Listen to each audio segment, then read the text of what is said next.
Hello everyone and welcome. Hello, welcome.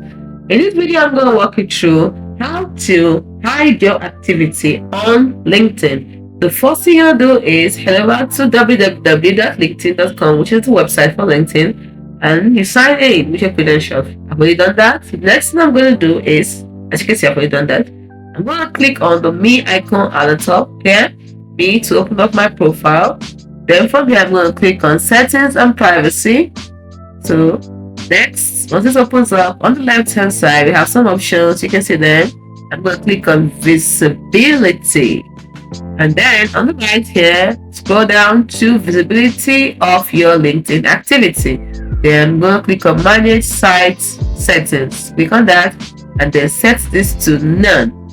So now I have effectively hidden my activity on LinkedIn. It is as simple as that.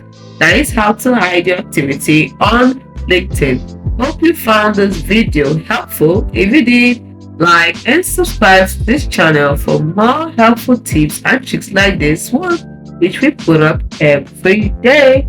Thank you so much for watching. See you in the next video. Bye bye.